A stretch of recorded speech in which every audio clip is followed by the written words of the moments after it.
Welcome to Chasing the Beats, a show dedicated to weeklybeats.com artists, their songs, and stories from the 2024 season. I'm your host, SQF, and today's guest is Tone Matrix.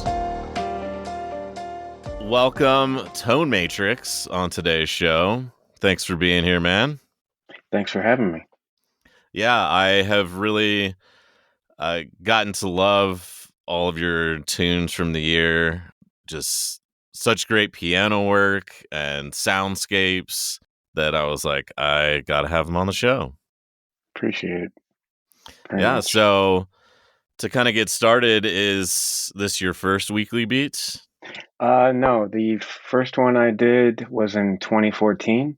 Okay. So yeah, I wish I would have found out about it in 2012, but yeah, 2014 is when I started, and it was pretty much perfect timing as far as finding it, because I had not been making enough music in my own mind. Got it. And yeah, finding Weekly Beats was just like the perfect thing. One, to find friends and community and like-minded individuals, but then also to get better at finishing songs and being okay with what I finish, or not totally disappointed if each track wasn't some epic, pop song or something like that. Yeah, I'm with you on that.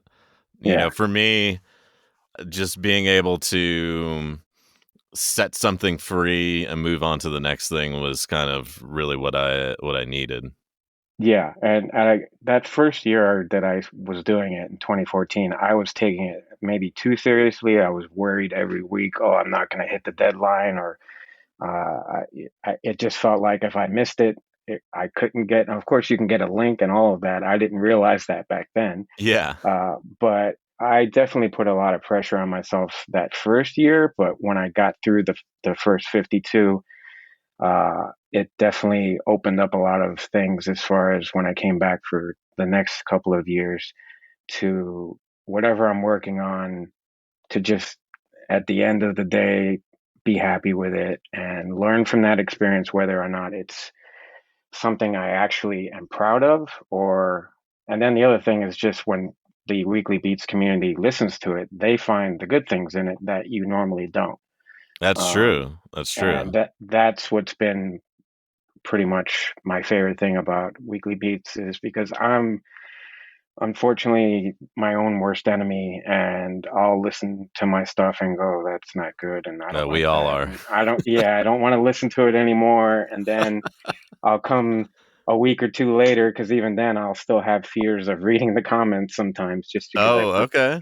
I put those own fears in my head. But then you read it and you see the nice comments, and you see what they're finding, a section in there that maybe you didn't appreciate, but they're appreciating. Yeah. That's what's definitely helped, because I didn't have that kind of feedback before, and it was just basically my family listening, and I didn't, have that extra support. And that's what's been really awesome about every year working on Weekly Beats. Yeah, it's so awesome because before Weekly Beats, I was putting out some stuff on SoundCloud, but there's Yeah, only same so here. many friends, you can ask to listen to your music, and they're not going to really give you any feedback, even if you wanted it. And Yeah. thankfully, the Weekly Beats community is all friendly. I've never seen anyone be like, "This is dog shit," Yeah. but that's all in our own heads, Exactly. Yeah. And the reason SoundCloud was definitely like turning into bot driven Oh stuff. yeah, yeah. Anytime I would release a track, because I would, even on during the Weekly Beats, I would release a copy to SoundCloud as well. And I would get a comment thinking that it was an actual comment, but it was just that link to click our website so you can, I don't Mm-hmm. know, come to our bot driven website, and you think you're getting something that's actual feedback, and you're not. So that's what was refreshing about Weekly Beats, is no bots, actual people that are listening to your music and giving you constructive feedback to help you with it, and just support that makes you realize okay, maybe that track I did was actually pretty good, and I shouldn't feel so bad about it. So yeah, Yeah, or like you said, people see some sort of aspect or element of it that you were like, oh, I thought I kind of phoned it in on that, but people kind of like it. yeah, definitely. So So definitely how appreciate many that. how many years have you done weekly beats now? Let's see. I think this would have been my sixth year. Wow. Yeah, Dude, yeah. that is impressive. So, and the funny thing is, it's definitely easier. I mean, even though I do kind of freak out every week, anyways, but it's more of a, I don't know. It's kind of a confident freak out in the sense that I know something's going to come out of it, Yeah. whether or not it's going to be my best noodle or it's going to be some beat driven track because I do have a tough time with any of the beat driven tracks. I just normally am not good with that kind of song structure, or at least comfortable. Okay. And that's what I've learned over the years. Because like the first year or two, I was not doing noodles or anything like that. I was not going off the grid. I was staying Okay. on the grid. And yeah, and then as I got more comfortable, and also the other thing with Ableton having capture, where I can just play Right. and it will catch that part that maybe I wasn't catching early on. You're like, ooh, that was Uh, good. Let me go back. yeah, has been beneficial. So that's why the whole noodle thing started, because I am good at improvising and just getting something out there.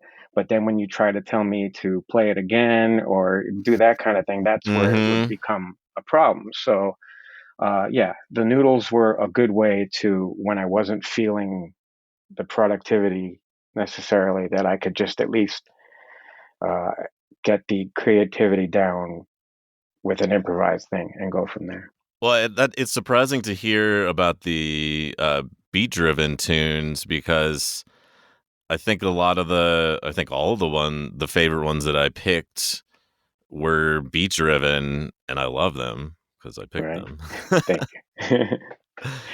Well, the thing that was different for me this year, as far as the drums, is previous years, and this is the whole thing about weekly beats, is before that I was collecting sample after sample, like, oh, this Mm-hmm. drum sounds good. I know I can probably use that someday.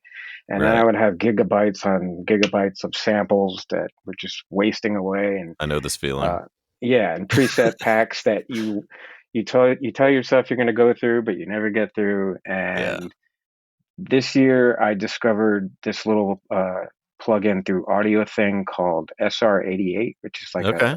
a little drum machine software plugin that's kind of like, I guess, trying to emulate like some of the older, what is it, that not Casio, the CR, I think Yamaha CR, like a little Okay. square box, something. CR78, I think it is. And where it would have like very basic beats to like Yeah, I'm looking rock, it up. pop, bossa nova type things. And the Mm-hmm. SR88 is kind of like an emulation of that, where it has these simple beats, but the drum kits are not too rock oriented. They're more electronic and mellow. Yeah. So I was using that as a Kickstarter for the drums. So like where a lot of the drums are these really basic quarter note, kind of like 1 2 and 1 2, like Yeah. not really complex, but they were kind of like the metronome for me to Mm-hmm. play along with. And then when that would start, then I would put delay on some of that. And then I also had another Ableton kit that I would put distortion on, that kind of, I would call them drum squishies. And those are the little like distortion sounds that you're hearing. That's kind of like, Okay. I was gonna ask it's about those.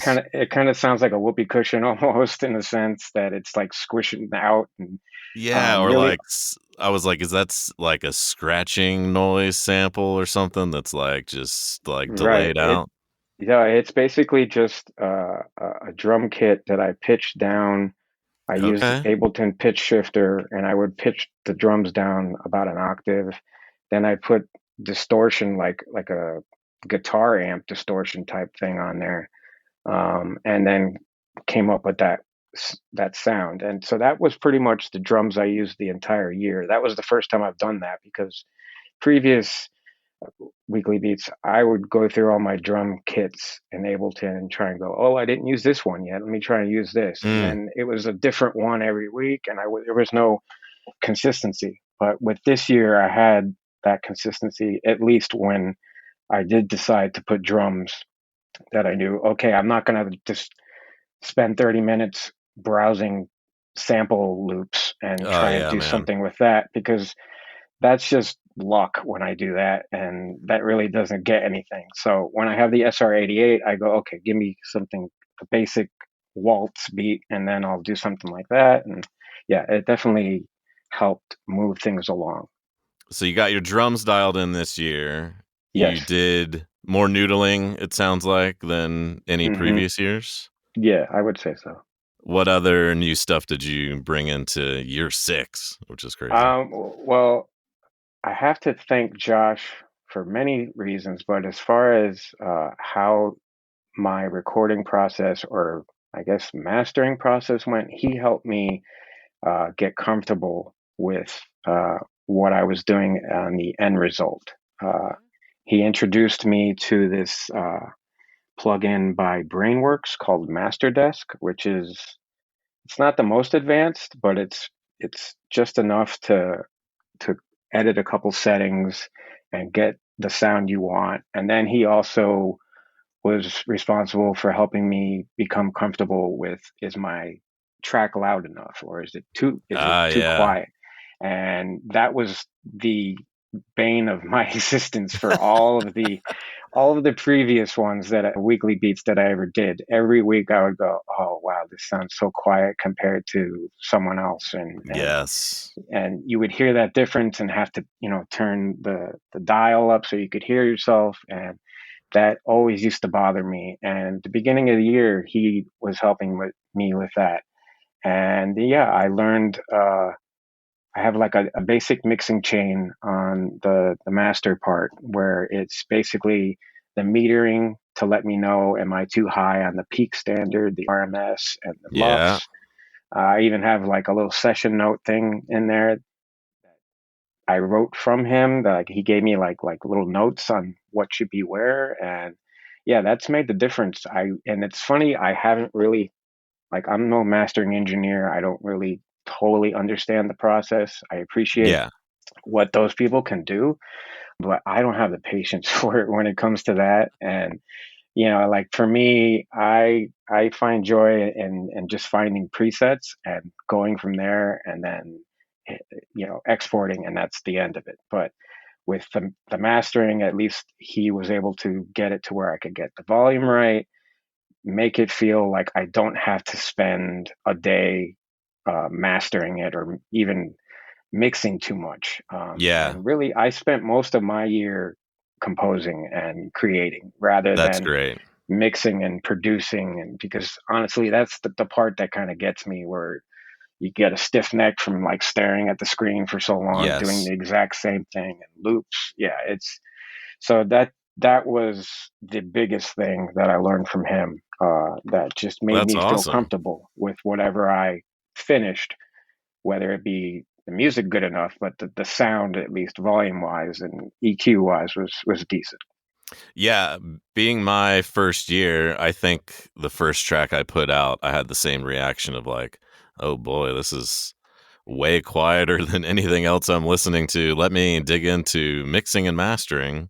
Yeah, And so yeah. then I kind of have just a really simple mastering flow in GarageBand of all things. Mm, And I think what helped me was just learning to get the sounds out that I wanted. Like if I added in an instrument and I wasn't really hearing it as great as I wanted in the final mix, I was like, okay, I need to go figure out how to kind of get this thing to shine through, and kind of got a good flow down over the year to not really spend a ton of time on it, because like you said, the more time or the less time that you can spend on that sort of stuff, the more time you can actually spend making music, which is the whole point of all of this. right. Yeah. Yeah, so shout out JWH. Yes. Yeah, I could definitely talk pretty much the whole podcast about the experience I had with him this year, and just the idea of being able to collab so much with him and the other people that I got to collab with. Yeah, Yeah, it this was definitely the best year I've had. I mean, they've all been getting better each year, but amazing. this was the uh, definitely I'm most proud of year that I had. Is that because you were just able to collaborate with more people? It was a little of both because, like, when you told me to look for songs, and I do this pretty much every weekly beats, anyways, is I try to listen to all of them again and like categorize them and tag them and what instruments are in this and can I put this on an album someday. Yeah. And so going through this year's, I was finding a lot that I really liked. And that's what made the selection process even harder. So when I was listening, it just really made me realize that I enjoyed this year that much more, even when it wasn't the collabs. Mm-hmm. And then, yeah, the collabs brought out something different in me because I think it's a different sense of you don't want to let the other person down, so you work even harder than you do on your own stuff because it's like you had an extra push, even though he wasn't pushing me. It just I didn't want to let him down, so I did everything possible to make sure that it was a good collaboration between us and that we're on the same page. So yeah, it was really a Yeah, it's good thing. that different level of accountability from just a deadline of not Yeah. letting your other community people down. Yeah, I definitely worked harder and more often on the collabs. Like when he would contact me, say on a Sunday or a Monday, I would then be working every day. But when it came to my own stuff, I was relaxed and be like, I guess maybe I'll start Thursday, and then Saturday night would be there, and I had nothing. So that's where it was definitely easier to be motivated when you have someone else, relying on getting something from you. Yeah, you kind of did the extra mile there because a lot of people when they do collabs, they'll just release the same song together. Yeah, I would try to do that. There were a couple, I think there were maybe one or two where I released the same one with Josh, but like the last one for sure, I Yeah. don't know, week 51 felt like my last song of the year. So when Josh contacted me, I kind of knew right away that whatever I did for week 52 of myself was just going to be something I smeared on the keyboard and just put out, and whatever it was Well, was the end of it. I thought it was a great segue and last song from JWH's. Like you kind of put the icing on the cake for his final song. Thank you. Because that whole I guess chorus of "We Can Find Peace" was just stuck in my head, Mm-hmm. and I even when I tried to noodle something separate like Total, and I kept going back to those chords, and so I was like, all right, I'm just gonna try and play along to it. And I asked Josh if I could do that, and thankfully he was cool with that because I had like pretty much the whole thing done, and I was like, I should ask him first, maybe. But yeah, he was totally cool with that, and that was awesome. The year of the noodle saves you Yes, again. yes. That's awesome. So talking about collabs, is JWH your favorite collab person? Yeah, I would have to say, I mean, because technically I had not collabed with anyone other than Emily, which was in 22. So she introduced me to him as far as working and said that one, I would like his music and get along with him. But yeah, we had worked on technically two tracks in 22, um, where I put some piano to what she was working on, Okay. and then I heard his bass on one of the tracks that we worked on, Yeah. and it was really just a simple bass line. But when I heard it with my piano, I'd never heard because I don't usually put a bass line. In my experience, I had not been putting bass lines like Mm-hmm. a separate, simple bass line, like the tone of it. And then to hear it with the piano was just like, whoa, like yeah, I knew there was something that maybe someday we could work on in the future. So that was awesome hearing that. But I did get to work with Level Cavalera this year too. Um, Mm-hmm. I really, every week, I have to say his progressions are just the chord progressions really get me. And so I was happy to work with him on a track this year. And that means a lot coming from you. Chord Uh, progressions. yeah, I love chord progressions, and it's just something I can't even figure out. Like even the one I worked on with him, I was having trouble like understanding how the progressions were. And I've even heard them in like some of my favorite like video games, like these old games that I used to play, Mm-hmm. Chrono Trigger, that really it's the chord progressions he takes remind me of that. And I've always wanted to figure them out, but I can't. But playing on that song with him felt like I did. And yeah, it was a nice collaboration as well. And then there was one other that me and Josh had along with, I believe, DDMM64, where he kind of took one of his tracks and put vocals to it, and then I added some piano, so that was nice.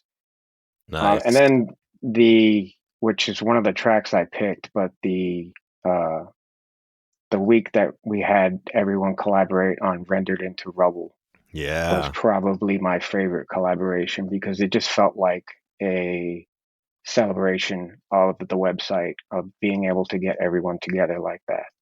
Yeah, I love the comment on there that it sort of felt like a We Are the World moment. Yeah, because I was listening to their vocals so much that I was singing along before even thinking of recording. And normally I don't sing, like I can hear harmonies and sing the harmony, but I don't feel comfortable doing it. But Mm-hmm. Josh was cool enough with, letting me send something over. Also because Drew Orange Drink had sent something over. So it just felt like everyone was singing, like, why not? So yeah, that was, yeah, definitely a fun thing. That's awesome. Well, I kind of want to get into a little bit more about your process. Sure. So you use Ableton mainly, right? Yes. Yeah, I've been using that since version 9. Okay. Yeah. And now I'm on And 12 with it. do you have any other synths, or do you do everything with plugins? I do have other synths. Unfortunately, I don't use them as often as I should. The main piano comes from a Roland RD 700 GX, which is more of a like a performer's keyboard. And the reason I got that is because I'm a big, not to stray off topic, but I'm a huge Trent Reznor Nine Inch Nails fan. And Well, I when definitely hear some influence he, there. yeah, I'm So. sure that's obvious, especially with my title tracks too. But the piano he used to use on stage for, I don't know if he still uses it, but back from like the Wave Goodbye tours or even a little earlier than that, he was using this exact model. And I saw this at a Guitar Center used. It was, I think technically the key bed is kind of messed up, but the tones and everything are fine. And the piano was just that perfect Trent Reznor piano sound. I had to get it. And I don't know how I paid for it, but I did. And that's the piece of gear that I will use the rest of my life probably, unless I replace the key bed Yeah. and just use the sounds, because that's where the Rhodes EP electric piano comes from as well. But mainly and it has a great amount of sounds that I should use, but don't. I just stick to the piano and the Rhodes because I don't have to do anything to them. They just sound It's good so on their good. own. I just put some reverb or sometimes the spacey reverb, but that on its own sounds good. Then I have, which is an old piece of gear that I wish I used more, but it's kind of temperamental, is an Access Virus C Okay. rack mount, which is another. Let me get this because I heard Trent Reznor used it back in the day. I love it. I love it. Yeah, I was in a sort of hardcore metal band back when Slipknot, like in the late '90s, like when Slipknot and Linkin Park were first coming out. I was in a college band, and they wanted me to trigger samples and play like, synth leads, like little bits and pieces, like Mm-hmm. what you were hearing on the radio then. So this was a splurge by then too, as well. It did like affect how my music making electronically went back then. But as far as being able to use it in the band, it didn't really mesh. So that kind of collects dust, but I do use it from time to time. It has some amazing sounds.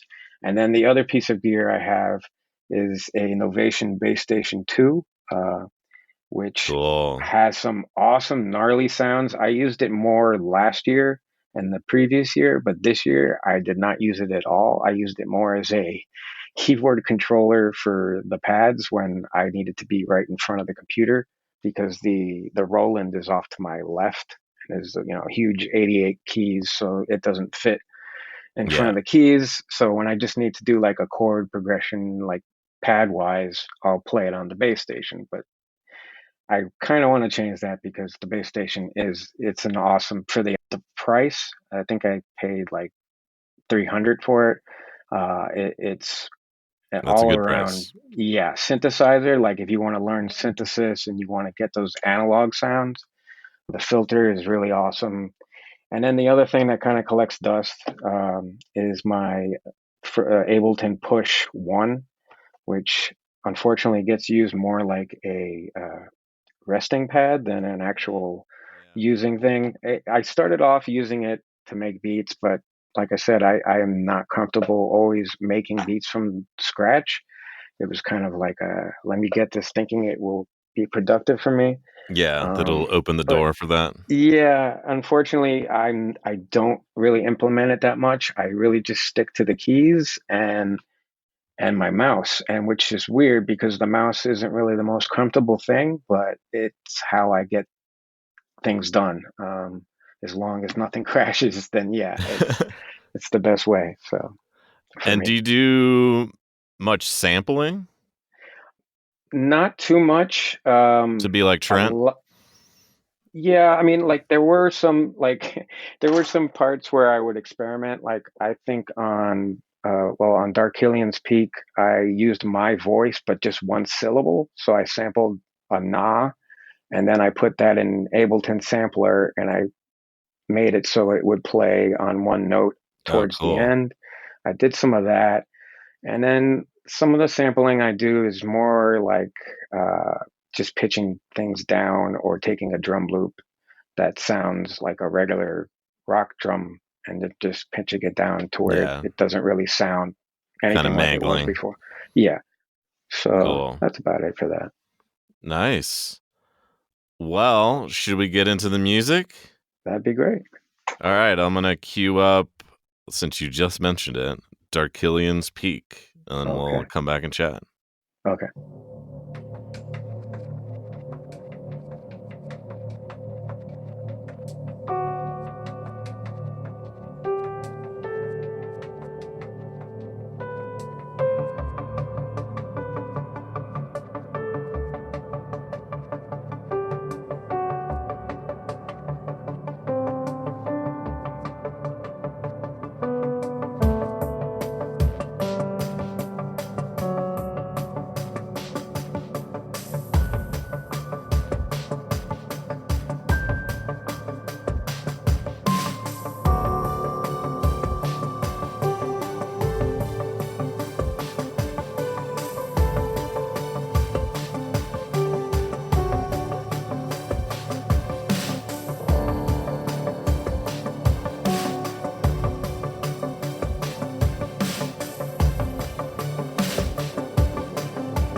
So for a guy that says he's not great with drums and drum beats, that sounded pretty killer to me.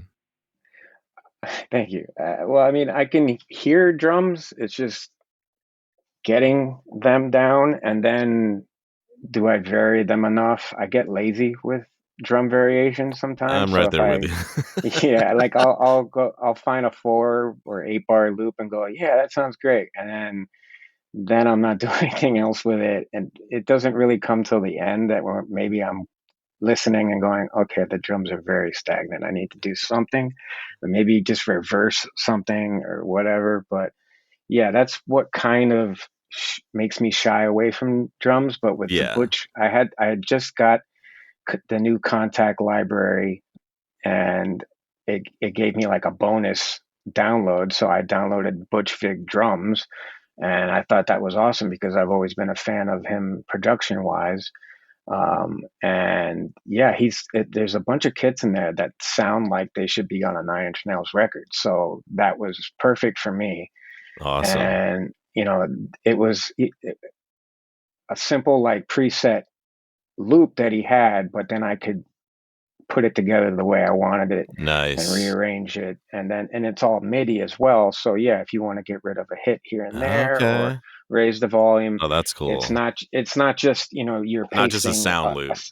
right. And that's what is was really awesome about it. Unfortunately, I haven't delved too much into it after that because this song definitely I was probably out of my own music, not the collabs, was the one that I put the most time into. And just kind of when I was done, I was exhausted Yeah. mentally and physically, and just like I was proud of it, was super proud of it. And then I created this extra anxiety for myself of how am I going to do this next week and how am I going to do it after How can that? I top And this? yeah, and that was the problem. Like I'm super proud of what this track became and because sometimes a lot of the parts, I don't think I'll be able to play unless I really study them again to play them again, because that's the whole thing of capturing what I play with Ableton. Is sometimes I don't remember how I played it, but I got it on there. I'm super proud of the song, but then I realized in the coming weeks that I could not keep that up.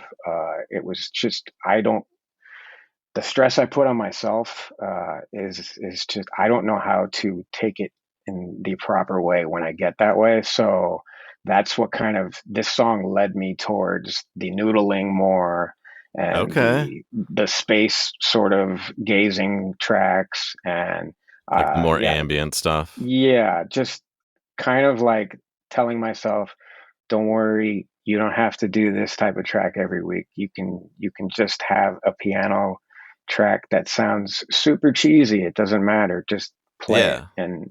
And that was the thing, because like with this I was maybe trying to make even the themes that are in it are themes that I've used in my previous works, and even as early as like my first uh, compositions in school when I was trying to be a film composer and all of that. So it was just like a culmination of everything that I had worked on, and then having those drums in there to kind of complete it Yeah. made it feel even more complete.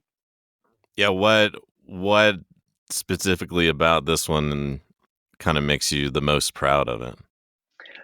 Other than the the the one thing that I normally never have, and especially now, I guess this year you can say I do have more often, is my voice being in the track somehow. I had been super scared That of fade ever out? doing, yeah, the fade out. I sampled a syllable of myself just saying nah, Yeah. and again, kind of a Resner thing that he has done before. And I just wanted to have that kind of like drony sort of feeling on there of my voice. Not that I was going to sing anything high or anything like that, but that I was proud of. But then the piano like leads that I added on, because the basis of the track was from that, like the bass piano, how it hmm repeats and all of that. But then there was some where on the right hand where I added later on that Normally I don't. I kind of stick to simpler rhythms, I guess, more quarter note, slow stuff that I can always hear my friends saying, "Why is it so slow?" Or things like that. But this one was me trying to not show off, but to show that I could, Do something a little different. yeah, little fills here and there and go up the keyboard. And yeah, when I hear it back after, not like I hadn't heard it in weeks, and to hear it now, definitely I could appreciate that more now. Yeah, and I love there's just all these different layers of melodies going on, but nothing is over competing with anything else. Like they kind of all have their place, so you can kind of tune into several different melodies that are going on at once. Right. And Yeah, I really definitely. dig that fade out. And I wondered what that noise was that turns out to be your pitch Yeah. down vocal, because I was like, Yeah. that is really cool. Yeah, and it was how can I kind of sing but not, and also kind of hide without you realizing it's me, sort of thing. Because even Yeah. when I let my family hear it and play it, they had no clue that that I was in it at the Yeah. end, and had to turn it up even because it's not mixed to be in your face, but it's No. there. So yeah. What about this one felt particularly exhausting? Just, yeah, that aspect of having so many different things, I guess, going on at once. Of having, I guess that's why I don't do drums a lot, because the drums usually can be either too loud. I saw good comments about the snare, but then also that makes me think, oh, is the snare too loud? And just being able to wrangle everything in Mm, and have it so nothing sticks out too much, yeah. and yeah, just being able to mix all of that together. And I don't remember really mixing too hard on it as far as what I had to do. It was just, I guess I tend to pick the synths that kind of, one is in the lower end and in the mid Yeah. end, and another in the high. So yeah, and So they have their synths I own use on space. the synths I use on this were mainly Zebra, and Diva. Those are both to Uhe or UHE. I don't know what the company name Okay. exactly is, but those two plugins, software, since I use the most, and then also Massive was used on one sound as well. So it's just exhausting getting all of this stuff to fit in the right space. Yeah, there on this one. I'm looking at the project. I think I had about 35 tracks. I mean, that's not huge, but Yeah, for geez, me, it's yeah. kind of huge because I normally I'll try and keep it to 5, 8 instruments or something. Yeah. But I this work on was, an M8, so I've got 8 tracks. yeah. So yeah, I definitely had to do the grouping down and all of that. And then when Yeah. I opened the project, it was all minimized. I was like, why does it look so small? And then I realized because I had so many groupings. But yeah, this was definitely one of those, and that's why it exhausted me. And then I don't know if the next week I went straight into noodling, but it definitely wasn't far off. Yeah, But you're like, I can't do that level every week. yeah, yeah. Yeah, that makes sense. Well, the next one I've got of your picks is Undulate Dawn. I'll cue it up and we'll come back.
All right. So, what made this one of your top picks? I guess the whole drawn out sort of ambient feeling it has of I kind of like songs, especially because I get migraines so much. I like these really slow, drawn out, like pad driven Yeah. tracks, like Boards of Canada type stuff Mm-hmm. or Aphex Twin selected ambient works. Those are the type of tracks that when I have a migraine, I get in a dark room and I put that on. And this was something that I was kind of trying to start off with as far as emulating that with that pad. And that's what's been awesome about getting the Zebra software synth is because it came with so many presets, but there are just so many good pad sounds. And I finally came across a couple that I really liked, and I made a template based on a couple of those sounds. So I would have one really drawn out pad. I would have a sort of bass mono synth that could open up really loud when you would Mm-hmm. open the filter, and then like a high synth lead to kind of go in there. So between those three, I would get a nice ambient sort of synth basis, and then the piano would be the melody. Yeah. Um, and the drums for this again came from the SR88, which would just give me that basic beat, and then if I wanted, I could add those little drum squishies that I was putting in there, and little extra things like that. But yeah, I really, and then part of it was from Massive as well. That other synth, um, that little plucky sort of Yeah. sound. That melody I've used is that. like Yeah, really gets stuck in my head. yeah, I've used that multiple times, as far back as 20, yeah, 2014. All right. That so that's one of my like favorite go to. Like when I want the melody to stick out Mm-hmm. away from the piano, then I'll use that little plucky sound. Yeah, I love the pads on this. They're so calming and I don't know. I could listen to the song on repeat all day long, with or without a migraine. Thank you. That's awesome to hear. Yeah, and I'm glad to finally uncover the mystery of that. What you call a squishy drum sound. It's a really cool way to break up the rhythm and add some texture going on. Yeah, the whole like I've always been interested in like kind of drums that sound like that, and I think it started when I heard Aphex Twin did a like kind of a remix or rework of a Nine Inch Nail. It was supposed to be a Nine Inch Nails track, but it was a whole like totally different instrumental. Like he just put it on the remix album that Trent had, but the drums that it had were like it sounded like a heart was Mm, playing it, like a bleeding heart that was like made into a machine. I don't know how to explain it, but it was like interesting. this. It's called At the Heart of It All, if All anyone wants right. to look that up. But um, it sounded like this organic sort of drum, but didn't sound like, a regular kick and snare. Yeah. It had that squishing sort of sound to it. And the more it played, it just sounded like this big lumbering sort of drum. But then he had like these really soft, thin pads with it. And to me, that's like a nice contrast when you have that like kind of crunchy beat, but then you have these really quiet, drawn out pads. And yeah, that's kind of where I think I learned it Yeah, from. getting this like rhythmic element from sounds that sort of emulate drums, but not really. Right. Kind of similar to, I guess, when people use found sound in I like, was just like a about to say that. Yeah. shaker. Yeah. Yeah, definitely. Yeah. Well, cool. We will move on to your third pick, which Okay. is Rendered into Rubble, which is an All right. awesome collab with Emily Napier, Orange Drink. I think that's it, right? and Josh, of course. Yeah, and of course, the illustrious JWH. All right, we'll cue it up. Okay.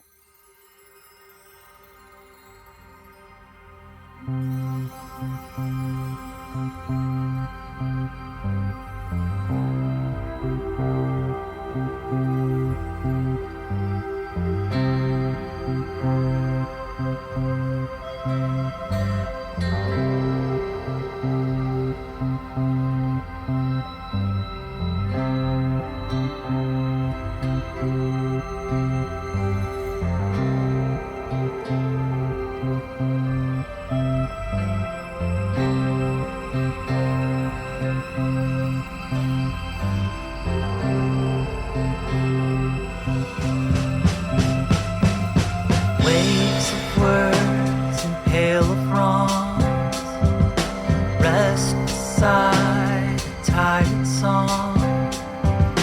Wild birds and flowers found above the words, below the sound. Word winds brought us here. Hot wind, the warmth of fear.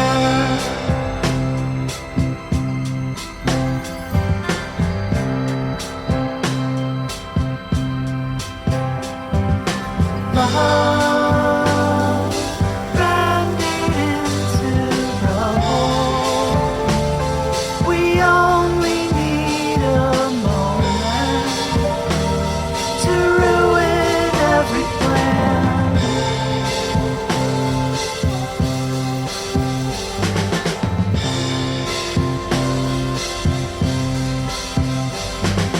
When silence fills our bones, our bodies rise to want new homes. A sickly calm takes on the shape of pallor for a hidden place. Worried winds have torn us down, filled the corners of our little town.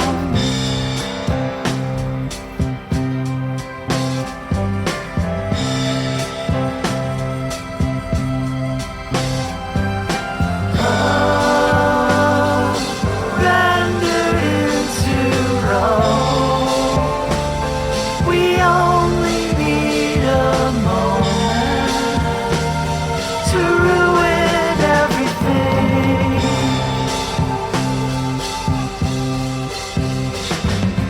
Love rendered into rubble. We only need a moment to ruin everything.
That is, I think, is one of my favorite collabs of the year. It's just such a great song. Tell me how it came together. Yeah, I definitely would have to agree. It is my favorite. And as far as how it came together, Josh reached out to me and just had an early idea for what he wanted to do. As far as the piano, like normally what I do when I listen each week to everyone's music is I'll try and like play along if I hear a chord progression or whatnot, and just try to vibe with it. I guess that's why it was so easy for me to work with him this year, because a lot of the chord progressions just felt familiar to me. Not like I've heard them before, but just something like I could have been in a band with him at some point. It just felt Yeah. like that. So yeah, we were just sending tracks back and forth, and he had based this on off of Napier's series that he had going, and that just worked perfectly with his ideas. And then he told me he had Orange Drink possibly working on drums and trumpet. And that was kind of funny because we didn't know exactly if we were going to get it in time. So we were Mm. working on mostly piano the for the early part of it, and just trying to find the vibe of the song. And then getting Emily to do vocals as well. And then when I heard that Drew was going to be singing on it, and I think I mentioned this before, I felt that need to want to also add vocals, even though I don't really sing, but just that kind of Yeah. add that feeling of the band was having a good time making this record, sort of a thing, and this is what we did. And the joke of everyone kind of mentioning that this was the Traveling Wilburys, when I looked it up and seeing the video of how they recorded it, it just, that's what I was envisioning. I was envisioning, like, Yeah. even though we're on the internet, we're not really even vocally talking to each other, it felt like we had that spirit and that camaraderie between everyone, between all five of us. And yeah, it was just a really awesome experience. And every time I listen to it, I smile, just from all the little different individual parts. And it's probably the most proud track I've worked on in my whole music career, because not only did I get to work with Josh and all of that, but then to work with everyone else, with Emily Napier and Drew. Uh, it felt like the band I had always wanted to be in. And Yeah. yeah, that was the awesome thing about it, and just made my year, really. It nothing else could have made the year worse or whatever. It just, that right there was like, yes, I'm happy I am in Weekly Beats, and this is an awesome community. Yeah. Well, it comes through in the song. It is an awesome collab, and Orange Drink really brought it with the trumpet, and he did the drums as Yeah. well, right?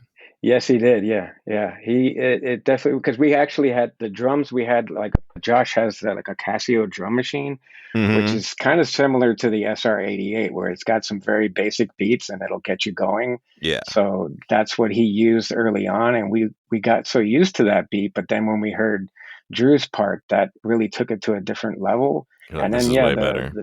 and the trumpet solo, even, it took it to a much more, I don't know, jovial sort of feeling, celebratory feeling, that really made the track. Yeah, so you had a Casio demo tape. Yep, basically. Mhm. Yeah, it's just a great song, and in the just in the description you talk about, you mentioned that it's sort of a "We Are the World" moment, and I can definitely picture everyone in the studio together. Maybe that'll have to happen at some point in time. Yeah, I know, A because live recreation. yeah, I mean, or if we just had enough time to even get more singers on there or something, that would Yeah, be, yeah, that would be awesome. But it was definitely the highlight of the year. well, cool. It's so cool to hear just how you worked with everyone and how it all shaped up. Great Yeah, work and to that's the everyone. other thing is, it was such an easy process. There was no, like, there was never clashing or anything. Everything was wide open, and we were on the same page pretty much. And I think it was that way for everyone else that participated. That's awesome. Well, we'll jump into my picks now. All right. So my first one is Farewell, Fair Weathered Friend. All right. Here we go.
All right, so I picked this one because that antique upright piano just sounds amazing. That little melody with it.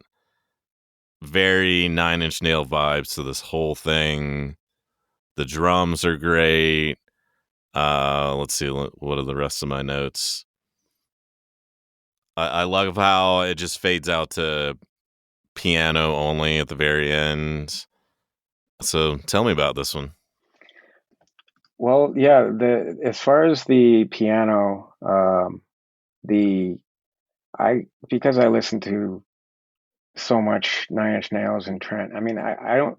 I guess I listen to more of his film scores now than I do the Nine Inch Mm-hmm. Nails because I've listened to Nine Inch Nails so much that I don't really need to, or it'll be sporadically, not as much, but it's just the melodies are embedded in my head, the progressions, his kind of there's a certain kind of progression that he has of how he does things, and that's kind of what created how I make stuff. When I was learning to compose, it was him, Danny Elfman, and Tori Amos that were like really influencing how I played and how I listened to chord progressions.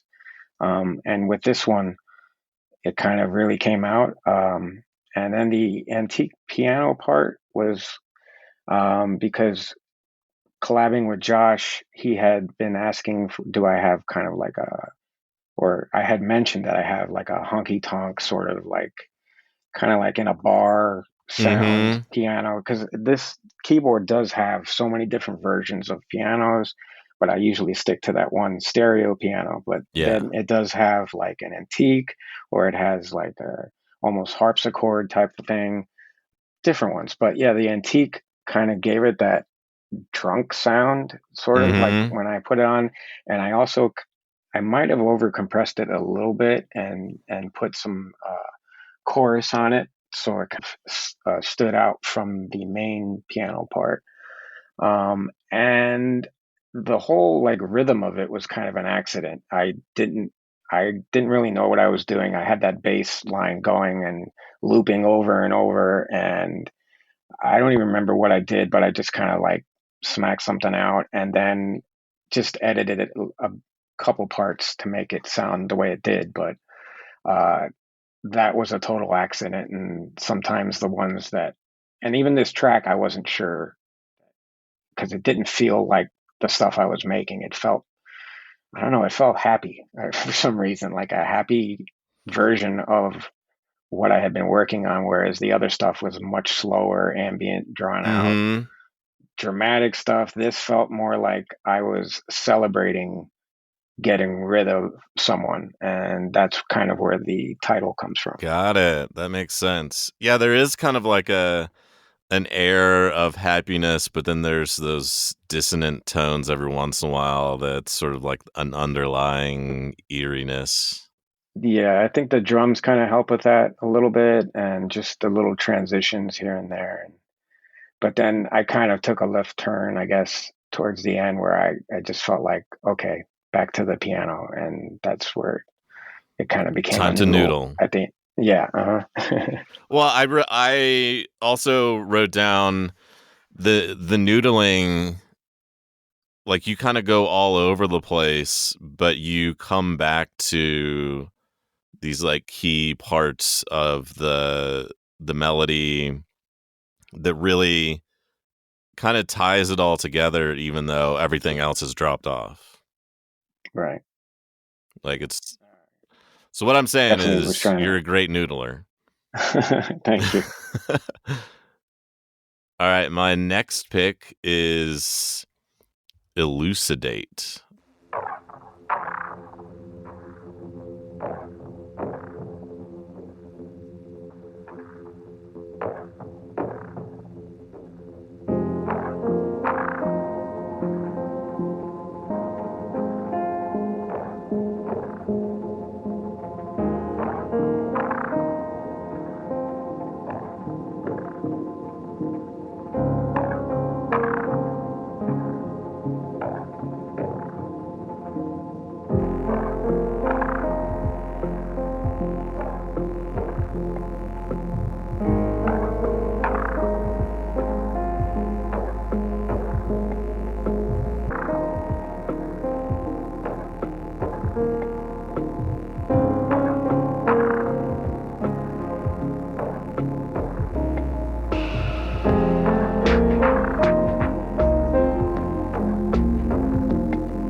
That one, everyone else in the comments quoted about Nine Inch Nails or Trent Reznor, and I 100% agree.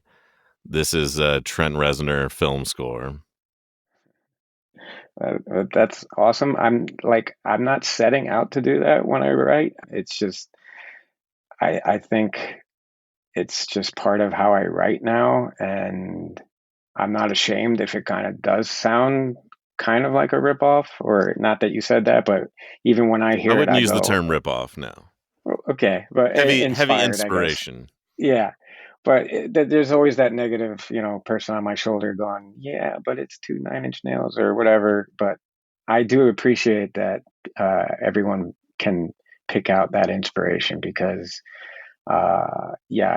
without his influence in music, my music would sound very different. I was influenced by Moby early on, so Okay.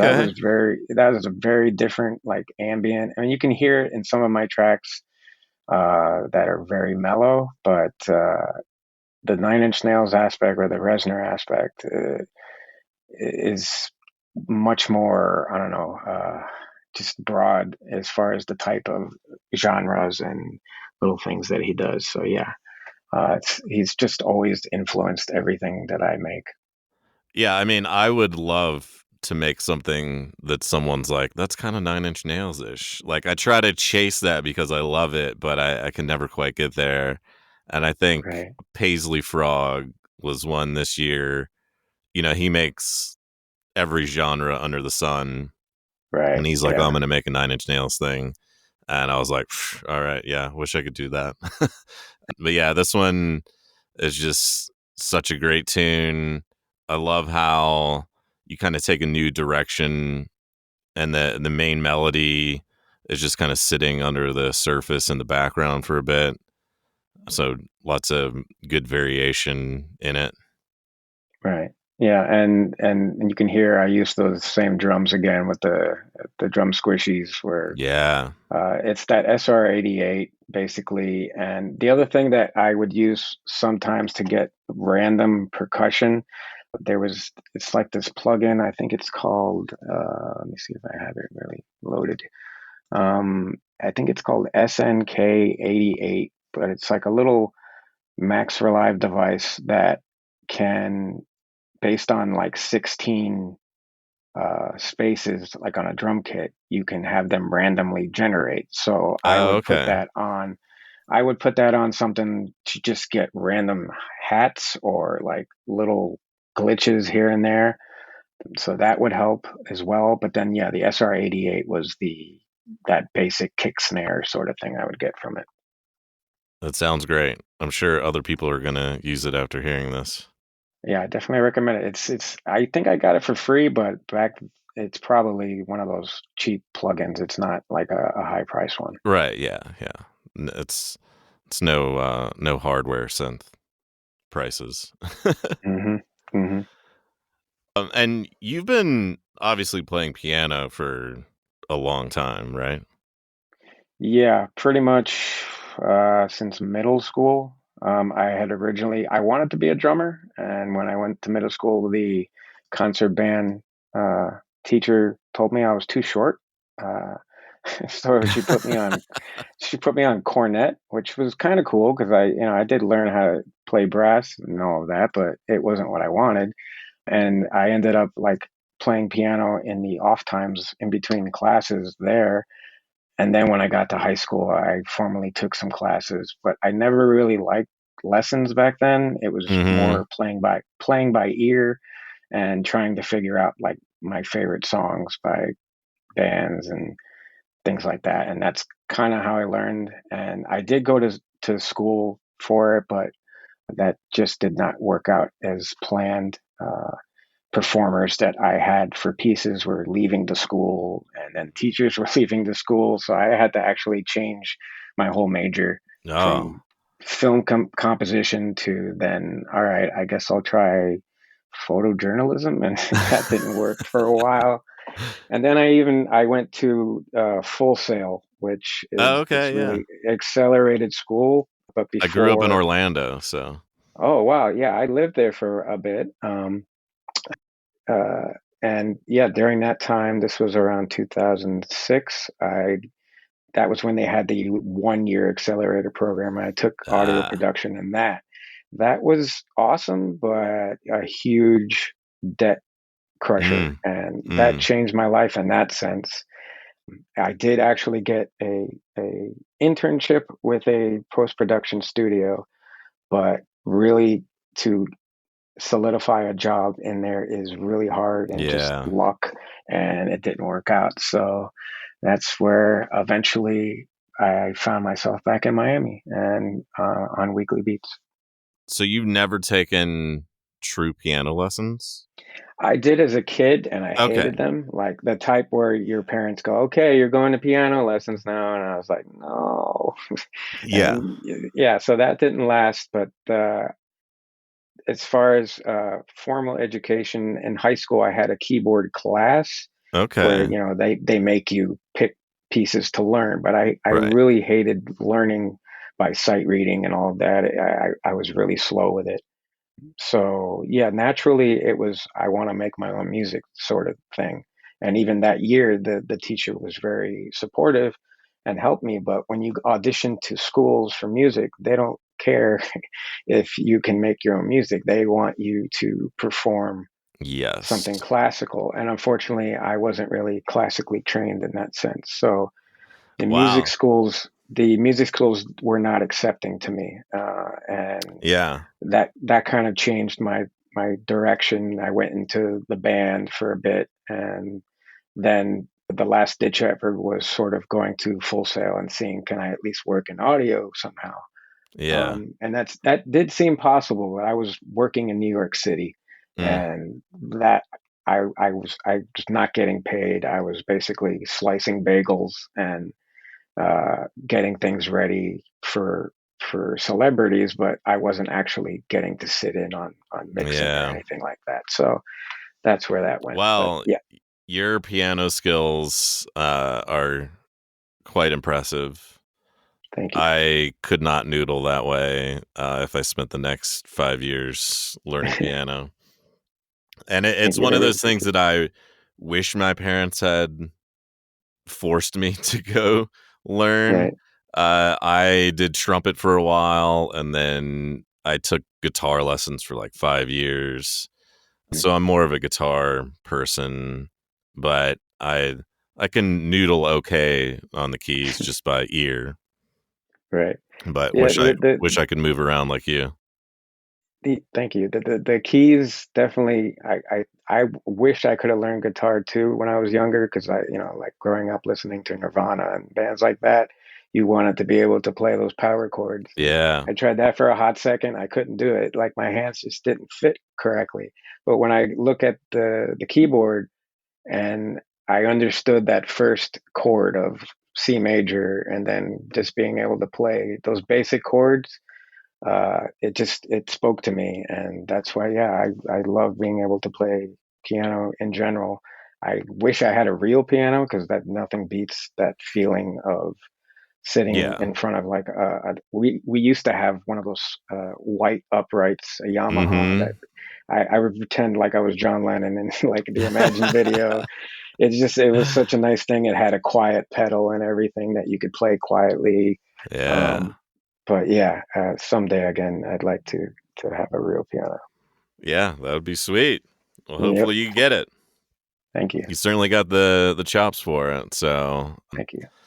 well, my final pick that we'll talk about and play out the end of the podcast All right. is Adiante. Am I saying that right? I believe so.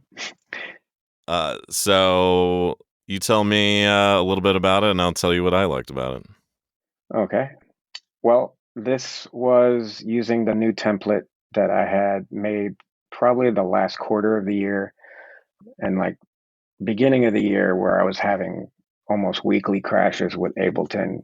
Ah, Was yes, yes. Yeah, it was mostly due to probably having some like VST2 plugins that I shouldn't have had, or maybe updated or something to that effect, but they were on the template. And I didn't realize, yeah, it would mess up or Oh, just I would leave Ableton running, not doing anything, walk away, come back, and it had crashed. And I'm like, what's going on here? So I had to make a new template and like kind of weed out every single plugin and figure out which one is it.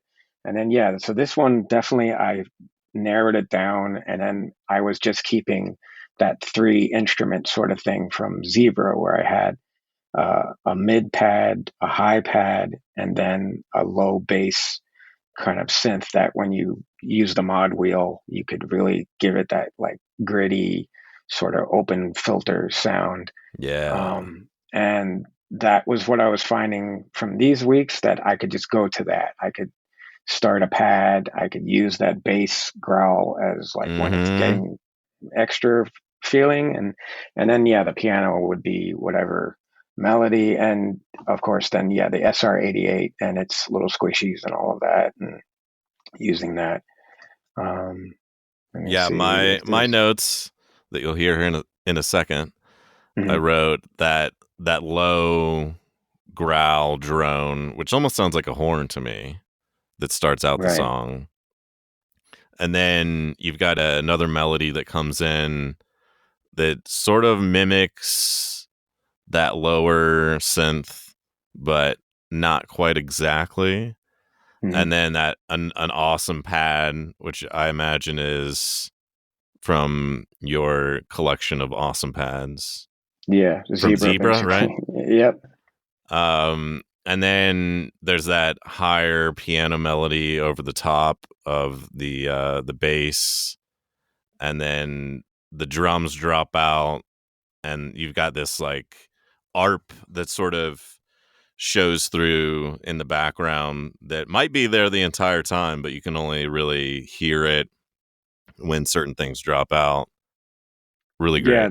Yeah, there's an ARP in there, and I tend to try to use ARPs, but with the difference with this one, I think on this one was I used a delay from Ableton, and it was called glitch delay, and I changed you can change like the offset or like I guess the timing of it, whether it's on 16ths or 18ths. Okay. And so I put the left and the right. I think I put it on like 5 and 6, so it had this weird sort of timing, like little offset. Yeah, and then I would fade in the wet as far as how much of it would come in. So the ARP would be like a normal continuing ARP, but then when I would fade in that glitch, it made it sound like it was falling apart, sort of, or like it was just kind of expanding on itself. So that was the kind of new thing I used on that one. That's cool. But yeah, again, the basis of it was all those pads from Zebra. Awesome. Well, I'll cue that up here in a second, but first we'll close it down and say goodbye to everyone.